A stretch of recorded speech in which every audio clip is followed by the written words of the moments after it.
Hello everyone, Ian the Herbs. Samahan nyo ko, try natin gamitin tong DA17W natin off-road look. Makakyat ng Baguio.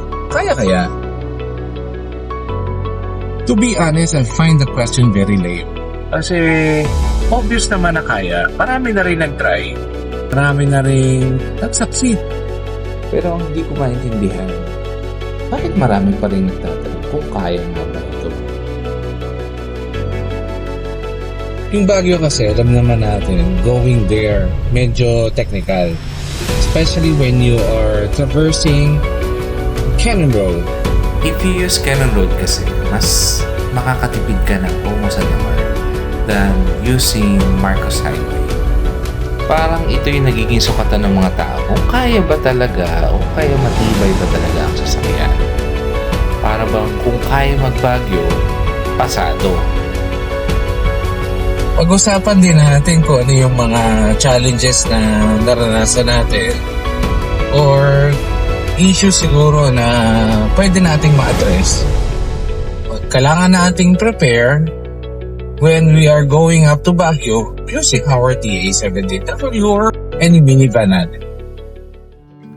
Kapag pupunta ka ng Baguio, you really have to prepare yourself and the car.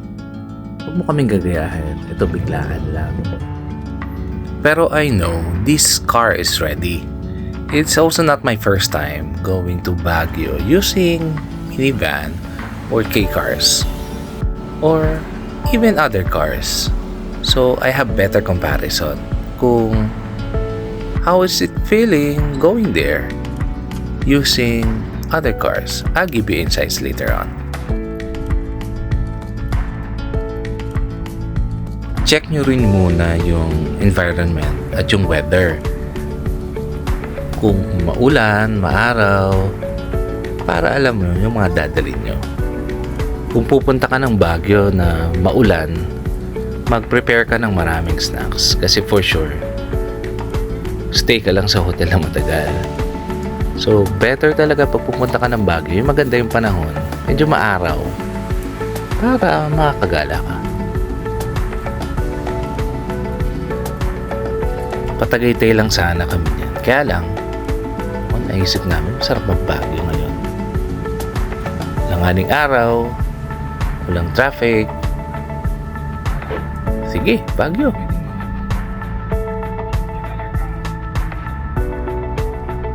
So, ang una kong ginawa, kumain agad.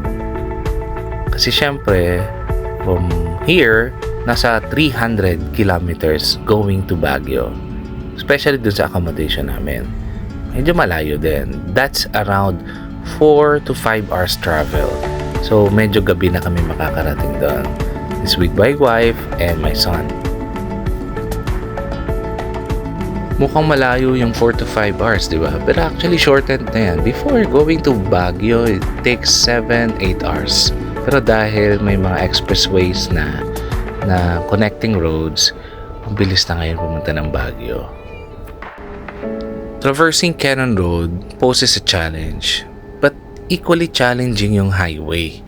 Especially when you're using minivans. Kasi mas maliit, mas possible na masway ka dun sa mga malalaking sasakyan at may mga roads din dyan na malakas yung hangin. So you really can feel na medyo nagsusway. Kailangan stable din talaga yung driving mo at yung gulong mo. So, hindi masyadong matigas. Dapat yung medyo lambutan mo ng konti para bawas sa dagdag at mas safe din kung mas malambot ng konti yung gulong mo. Kasi yung pag mainit yung kalsada, mag-e-expand usually yung tendency ng gulong. So, mas less yung prone na sumabog. 30 to 32 lang siguro pwede na. Depende yan sa gusto mo. Tansyahin mo na lang. Kasi pag sobrang lambot naman, tataas yung fuel consumption mo. Ang minimum speed sa expressway, 60. Ang maximum is 100. This can go 100 kilometers per hour and beyond. But yung sweet spot niya, nasa 70 to 80. If man 90 to 100 ka, medyo stress na yung makina. Again, kaya pa rin naman niya, kaya lang mapapansin mo yung AC niya medyo hindi na ganun ka-efficient. Yung 80 kilometers per hour, alam nyo, mas may enjoy nyo yung scenery, mas may enjoy nyo yung travel, mas may enjoy nyo yung driving nyo. If you're using minivan, your expectation is not to reach the destination as fast as you can, but to enjoy the ride, to enjoy the surroundings habang nagbabiyahe kayo. So, kung gusto mo na mas mabilis makarating, huwag ito yung gamitin mo. There are a lot of other cars that you can use. But this car is intendly for comfortable riding and, again, enjoy scenery.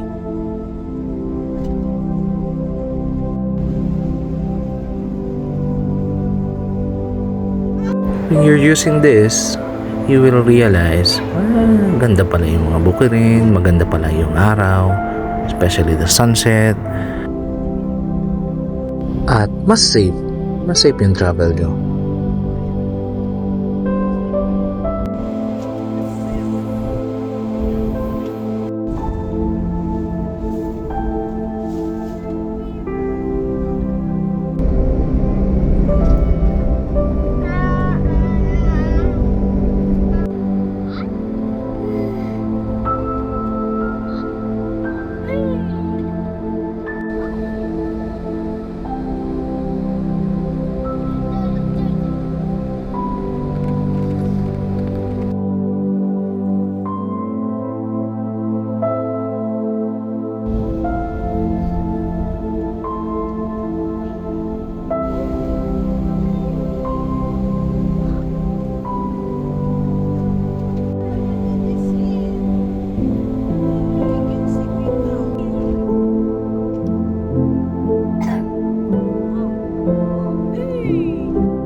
We are now on the foot of Cannon Road. Pansin nyo, medyo mas maliliit yung mga kalsada rito.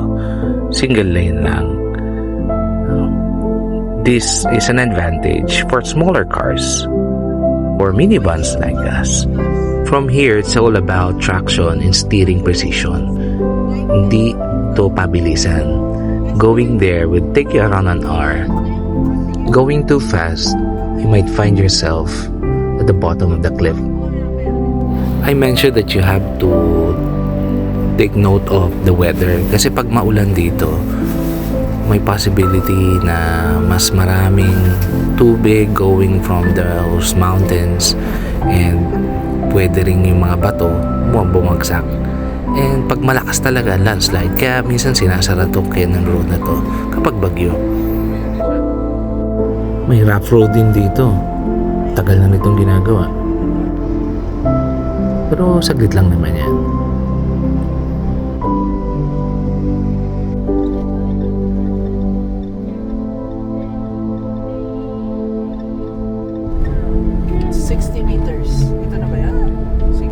If you notice, marami akong mga kasabayan.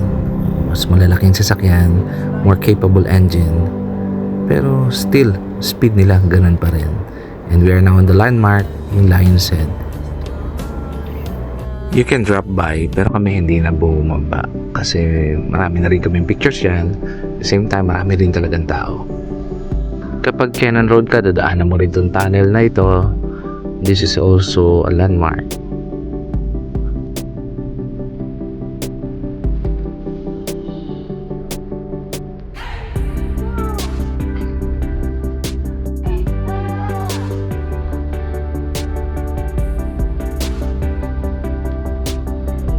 kapag going to Baguio ka rin, you have to consider a better headlight.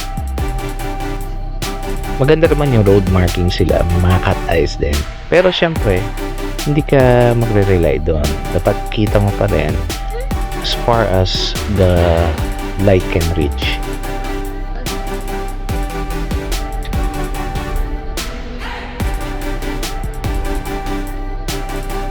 May advantage din talaga kapag maliit ang sasakyan mo, especially here sa Quezon Road. Kasi yan, mas madali para sa'yo na umakyat kasi mas maliit yung sasakyan mo. Mas sikip kasi yung mga kalsada rito. Kung mas malaki, of course, you have to consider, especially when turning ka, dyan, lalampas ka dun sa marking, di ba? Dito sa Baguio, yung mga inner roads maliliit din talaga. It's an advantage for us. Dito na kami.